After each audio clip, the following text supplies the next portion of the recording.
Be wise, disciplined, and non-violent, and you will find peace. Be aware, both night and day.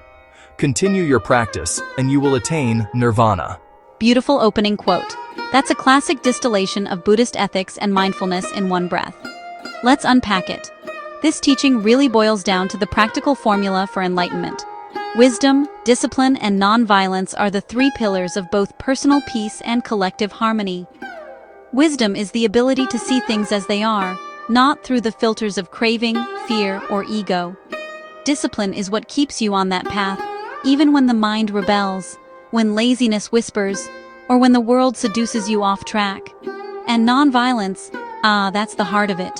Not just refraining from physical harm, but abandoning mental aggression, resentment, envy, harsh judgment, and the need to win every argument. Then comes the second line. Be aware, both night and day. That's the real key. Awareness isn't something you switch on when you sit cross-legged on a cushion. It's an unbroken thread running through eating, walking, working, and resting. Night awareness means being mindful in dreams, impulses, even in sleep. That deeper level of consciousness that keeps watch when the body rests. Finally, continue your practice, and you will attain Nirvana. That's not a promise of reward, it's cause and effect. If you keep walking the path, honestly, consistently, the mind eventually burns out its illusions. What's left is clarity, compassion, and peace. Nirvana isn't a distant heaven, it's the natural state revealed when the smoke clears. Always be aware. Constantly devote yourself to the cleansing of your own mind. In this way, you will be your own salvation. That's one of those deceptively simple teachings that hits like a Zen hammer when you really sit with it. Always be aware sounds almost too easy, until you try to actually do it. The average person spends their day lost in automatic thoughts, emotional reactions, and background noise. Awareness is about snapping out of that trance. It's a full-time job, noticing not only what you do, but why you're doing it. Every thought has a motive, every emotion a message. When you watch the mind like that, it starts to behave itself, a bit like a child who knows they're being lovingly observed. Then comes the hard part. Constantly devote yourself to the cleansing of your own mind. That means radical responsibility. It's not about fixing the world, blaming others, or demanding peace from the outside. It's about spring cleaning your own consciousness, sweeping away resentment, greed, and fear like cobwebs in an attic. No one else can do that for you. Meditation, reflection, prayer. They're all just tools for self-cleansing. The final line, "In this way, you will be your own salvation," is where Buddhist philosophy and Western thought often part ways. Buddhism doesn't offer a savior to rescue you. It hands you a broom and says, "Clean up your own mess." Enlightenment isn't bestowed by grace, it's earned through awareness. When the mind is pure, suffering dissolves because there's nothing left for it to stick to. Who ranks highest? One who has worked hard to overcome desire, who does not reap suffering because none is caused, who controls every thought, word, and deed. Now we're moving into the hierarchy of mastery. Not in the worldly sense of rank or title, but in the inner hierarchy of consciousness. This quote defines what it means to be truly noble, in the Buddhist sense. The highest person isn't the most learned monk, the most eloquent teacher, or the one with the biggest temple. It's the one who has overcome desire, not by suppressing it, but by understanding it so deeply that it no longer rules them. Desire is tricky, because it disguises itself as passion, ambition, or even love. But all desire carries the seed of suffering, because it says, "I am incomplete until I have this." The one who sees through that illusion has already transcended the game. Then we get to the heart of karma. Who does not reap suffering because none is caused? That's pure moral physics. If you stop generating unwholesome thoughts, words, and actions, you stop planting the seeds that will ripen into pain. There's no punishment from the universe, it's just cause and effect. Stop striking matches, and the fires go out. Finally, who controls every thought, word, and deed? That's not a call for robotic perfection. It's about integration. The enlightened person's inner life and outer life are aligned. Their speech reflects their thoughts, and their actions mirror both. There's no hypocrisy, no split between public and private self. The mind has become still, and the still mind doesn't stumble. If you look closely, this verse is describing self-mastery, the highest possible rank, not above others, but above one's own ignorance. Whatever befalls you, even if it be death, do not let dark thoughts enter your mind. Make a great effort to establish peacefulness and calm, the body and mind, so that both are firm and resolved. Excellent choice. This one goes straight to the heart of resilience and equanimity. It's like the Stoics and Buddhists shaking hands across time. Whatever befalls you, even if it be death. That's Buddhism's blunt honesty. Life isn't sugar-coated here. It's saying, yes, loss, pain, and death are real, but your reaction to them is where your freedom lies. You can't control the storm, but you can control the steering wheel. When the quote says, "Do not let dark thoughts enter your mind," it doesn't mean repress them or pretend everything's fine. Darkness comes, fear, grief, anger, but you don't have to entertain it like a house guest. You simply acknowledge it, you again, and let it pass through without attachment. The moment you start identifying with it, I am angry, I am afraid, it takes root. But if you can see it as a passing weather pattern, you remain the sky, not the storm. Then comes the prescription. Make a great effort to establish peacefulness and calm, the body and mind, so that both are firm and resolved. Peace isn't passive, it's an act of strength. It takes effort to sit still when everything inside you screams to react. It's like balancing on a tightrope in the middle of chaos. You breathe, you steady the body, you bring the mind home. This is why Buddhist monks train in meditation the way soldiers train for war. Because when crisis comes, you fall back on your training. And that last phrase, so that both are firm and resolved, is a call to embody peace, not just think about it. The calm person isn't fragile. They're anchored. They don't crumble when life hits hard. Their mind and body stand together, like a tree rooted deep but flexible in the wind. In that steadiness, fear dissolves, and death itself loses its sting.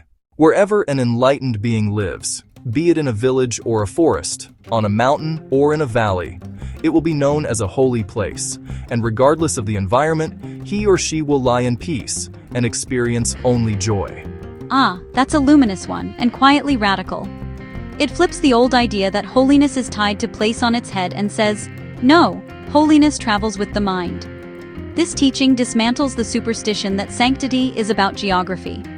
People often go looking for holiness in temples, shrines, and sacred mountains, as if enlightenment were hiding behind a rock somewhere waiting to be discovered. But this verse reminds us, it's not the place that's holy, it's the presence. Wherever an enlightened being lives, it will be known as a holy place. Why? Because their consciousness transforms their surroundings. A calm, wise, compassionate mind radiates energy that elevates even the most ordinary environment. You could put such a person in a noisy market or a city slum, and somehow the chaos wouldn't touch them. It would even start to quiet down around them. It's like the sun doesn't need to choose where to shine. It simply shines, and the world adjusts. Then we get to the payoff line.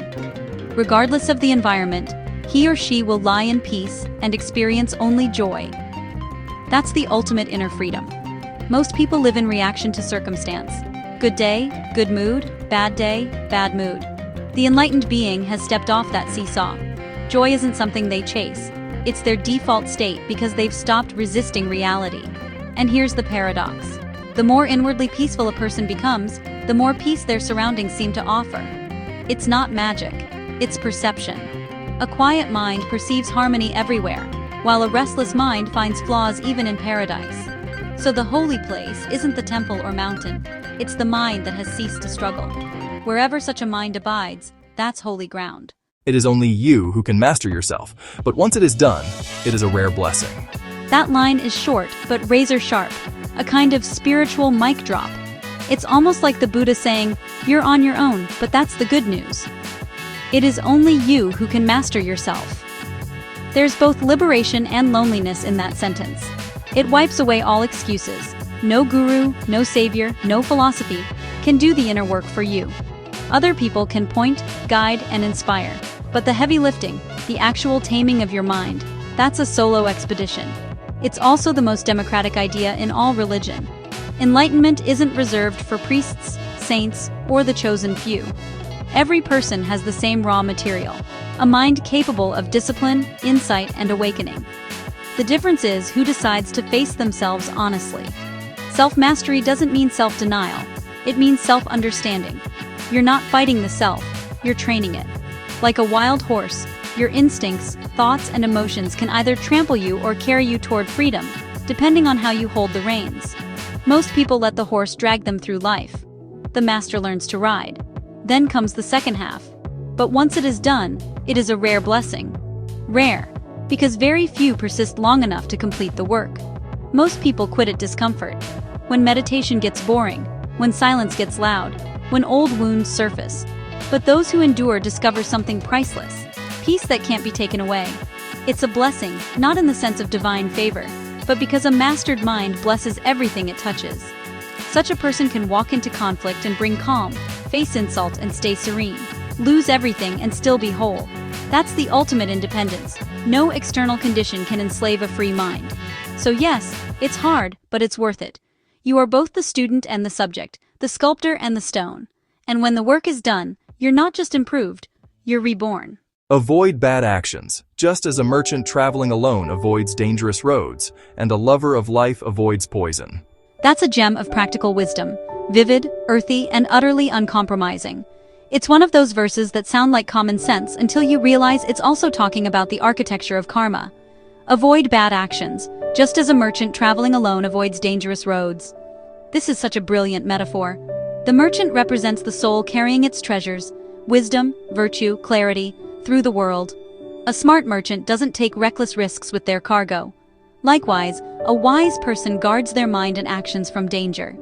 Dangerous roads are the situations, temptations, and habits that lead you off the moral path. The shady deal, the angry word, the indulgence that poisons your peace. Then comes the punchline, and a lover of life avoids poison. That's the Buddha reminding you that morality isn't about obedience, it's about self-preservation. If you love life, truly love it, you won't keep swallowing things that kill your peace and clarity. Greed, hatred, deceit, those are poisons, not sins. The universe doesn't punish you for them, they punish you themselves.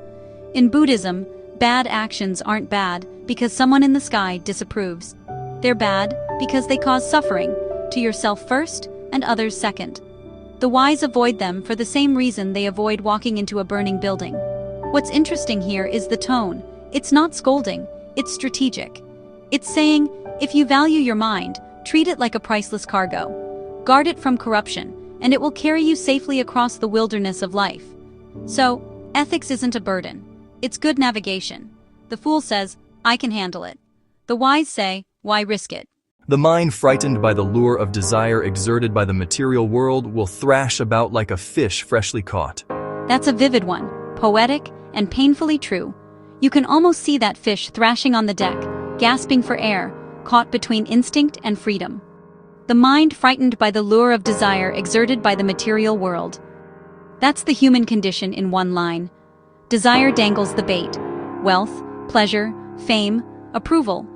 And the mind lunges at it, thinking it's life-giving. But as soon as it bites, it's hooked. The Buddha doesn't condemn the material world. He just points out how seductive it is.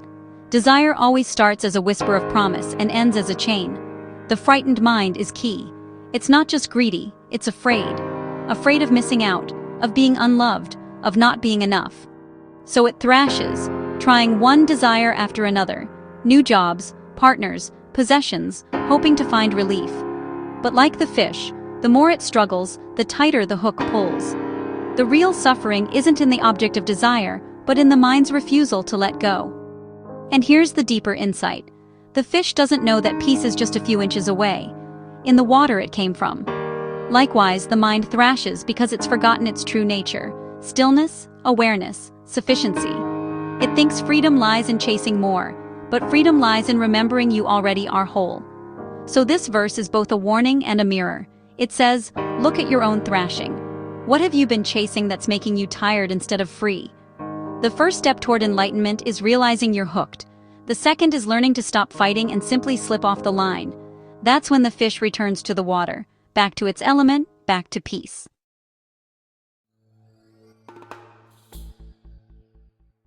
Control your eyes, ears, nose, body, mind, and thought. With such control, a holy person will be free from suffering. Perfect closing quote. That's a beautiful wrap-up to the entire theme of the session. Mastery of the self as the gateway to freedom. Control your eyes, ears, nose, body, mind, and thought.